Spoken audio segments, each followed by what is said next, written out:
Magandang araw mga amo at welcome sa Kalye Topics. Sa video na to ay magko-komento tayo. Well, hindi naman komento, kumbaga ay kikilitiin ko ang inyong mga imahinasyon dahil nabanggit ko na to sa iba kong mga video na kung saan ay hinulaan ko noon na kung tatakbong presidente si VP Sara ay walang ibang pinakamagandang maging vice president niya o running mate niya ay si Isko Moreno. Well, sa katatapos-tapos lamang po na midterm election at yung eleksyon na naganap sa Maynila ay nangibabaw po si Isko Moreno. So, marami sa atin na magtatanong siyempre sa akin, nakasisiguro ka ba na magandang tambalan ang VP Sara at Isko Moreno? Well, sa akin, magandang kombinasyon yun dahil unang-una para silang bata. Ikalawa, magagamit ni VP Sara yung karisma. Bukod sa karisma ni VP Sara, ay magagamit ni VP Sara ang karisma din ni Yorme Isko Moreno.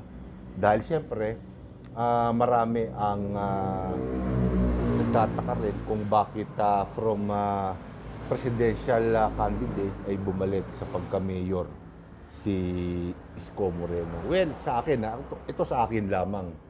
Ang nasa isip siguro ni Isko Moreno, unang-una, gusto niyang malaman kung talagang maamor pa siya sa mga taga-Maynila, mga constituent niya sa Maynila. At alam niya na maraming mata ang tututok sa eleksyon sa Maynila, buong bansa, siyempre. Sikat si Isko Moreno dahil siyempre dun sa nakaripas na 2022 national election ay million din naman ang naging boto niya.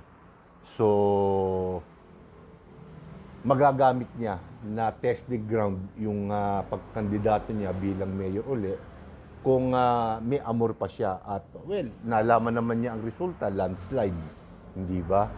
So, kung sakasakali ano ba ang maiaalok ni Isko Moreno sa tambalang VP Sara at Isko Moreno? Well, unang-una, marami tayong napanood na videos na kung saan ay nagkakaroon siya ng mga dialogo, meeting di advance, na ipinapakita naman sa social media at napansin ko na magandang mag-deliver si Isko Moreno punto por punto. Na kung saan, siyempre, doon medyo kinakapos din si VP Sara, punto por punto, malinaw, na naipapaliwanag yung mga nais niyang mangyari sa Maynila. What more kung vice presidential ang kanyang aasintahin. Pero siyempre may tanong din doon. Boss Dags, from presidential candidate magiging vice president candidate siya. Sa tingin mo ba papayag siya nun? Well, sa itsura at sa pakiramdam ko kay Isko Moreno, ambisyoso rin siya. Yun ang aking practical na sagot, ambisyoso. Dahil kung wala kang ambisyong tumaas pa, o asintahin pa ang mas mataas na posisyon sa gobyerno, hindi mo na iisipin kung mandidato bilang presidente. So doon pa lang nakita ko na may ambisyon si Isko Moreno na maabot ang opisina, manungkulan bilang Pangulo ng ating bansa. Pero sinabi ko din doon sa mga last video ko na masyado pang maaga, para asintahin niya yung ganong kataas na posisyon sa gobyerno dahil, well, unang-una, hindi pa well-established yung kanyang makinarya So, ang pinakamagandang magiging diskarte ngayon, ngayon, kasi noon hindi yata napanood ni Yorme Isko yung sinabi ko na imbis na presidente, dapat nagsenador na lang muna siya. And then from being senator, mas lalo pa niyang mapapabango yung kanyang pangalan. Pero, well, siyempre, kapares nga nung sinabi ko, ambisyon, akala niya, parang Mayor Digong Duterte rin siya, na from mayor, biglang presidente, bihirang-bihirang mangyari yun. So, sa kanya, ang pinakamaganda na diskarte na maipapayo ko sa kanya is yung Vice President muna. I-establish niya muna yung sarili niya, yung makinarya niya, yung popularity niya. Kumampi muna siya doon sa mas mabango sa kasalukuyan. Kumbaga parang sasakay muna siya. And then, kung mananalo siya at kung papala rin na manalong Vice President, di ba? Perform. Na alam ko naman na kayang-kaya ang gawin ng isang Isko Moreno. Sa Maynila, makikita rin natin siyempre, well, titingnan pa natin yung performance ni Isko Moreno ngayon sa Maynila as mayor. Dahil katulad ng sinasabi niya, marami na namang problema sa Maynila. At nasisiguro ko na sa unang araw pa lang ng panunungkulan niya bilang pagbabalik mayor ng Maynila, maraming media ang sasama sa kanya, ang tututok sa kanya. Katulad nung unang naging mayor siya ng Maynila na kung saan ina-update niya tayo through social media sa kanyang mga pang-araw-araw na ginagawa, naninita ng mga pulis, natatamad-tamad, lumalabas sa madaling araw, nagtatrabaho kahit hindi na oras. Kumbaga totally ginagampanan niya ng maayos yung kanyang trabaho na kailangan ni VP Sara. Kumbaga magagamit niya ng maganda si Isko Moreno para din sa pangsariling political ambition ni VP Sara. Tandaan po natin, nung una, sinabi niya, hindi niya interest ang presidency. Pero lately, nung magkahiwalay na sila ni Pangulong Bongbong Marcos, nagkasira dahil nga sa ginawa ng administrasyon na pag-surrender kay dating Pangulong Rodrigo Duterte sa dahig, sa pamamagitan din ng Interpol, ay nasira ang tambalang Bongbong Marcos at Sara Duterte. So, mangangailangan siya ngayon ng running mate dahil sinabi niya na seryoso niya ng pinag-iisipan ang pagkandidato sa 2028 national election. At sinabi ko rin na kung yon ang kanyang intensyon, itong midterm election ay kinakailangan. Mangampanya siya, sumuporta siya sa mga kandidato ngayon, magmula sa pinakamababang posisyon hanggang sa Senado na kanya namang ginawa.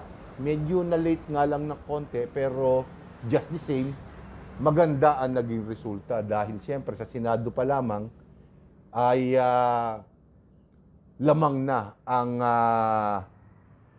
opposition ng mga Duterte laban sa administrasyon. So, ang hihintayin na lamang po natin at malamang lumabas na yung ganong resulta kung gaano karami naman ang nanalong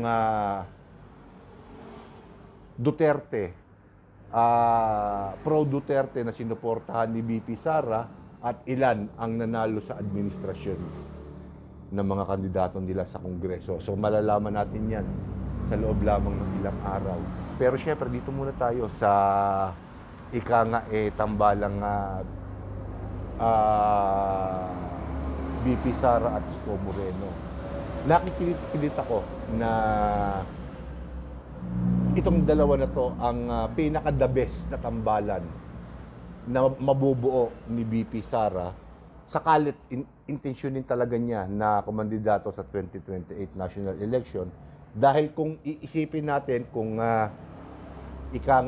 nanakawin siya ng administrasyon para maitambal sa standard bearer ng administrasyon ay hindi mangyayari dahil siyempre nakita naman natin na ang mga Marcoses hanggat maaari gusto nila, hindi ba, sila ang magtatambal. So hindi lang natin alam kung sino. May magsasabi rin na since pumasok na si Erwin Tulfo sa Magic 12 at napipinto ng maging senador, isa pang paksyon yun. Pwede rin kumandidato si Senador Raffy Tulfo na presidente at ang kukunin niyang running mate ay yung kanyang kapatid na si Erwin Tulfo. Pwede rin yun, di ba? Pwede naman yun, magkapatid. So baka ang magiging itsura ng 2028 national election tatlong pares ang maglalaban-laban. So wala pang humuhula niyan, pero ako nakikikinit ako sa mga hilatya ng pananalita at galaw nila. Mukhang tatlong pares ang makikita natin sa 2028 national election. BP Sara at Isko Moreno, Tulfo Brothers, at syempre yung administrasyon, hindi pa lang natin alam kung sino. Pero garantisadong kung hindi Romualdez, Marcos ang tatakbong magiging standard bearer nila, at either Romualdez o Marcos din ang magiging running mate niya. So tingnan natin kung magkakatotoo uli yung aking forecast para sa 2028 national election. Sinasabi nila matagal pa yon, pero ito na po yung mga panahon pagkatapos ng midterm election na kung saan ang mga kandidato, ang mga politikong nanalo ngayon ay naninimbang. Siyempre, pang sariling interes lagi ang nasa tuktok ng mga politiko ngayon. At yan ang susunod nilang, siyempre, pakikiramdaman. Maninimbang sila kung kanino sila kakampi at kung sino ang mapili nila. Siyempre, pipiliin nila yung alam nilang magtatagal yung kanilang posisyon.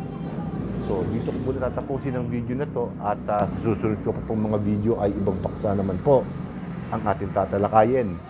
So, maraming salamat po mga amo at magandang araw po sa inyong lahat.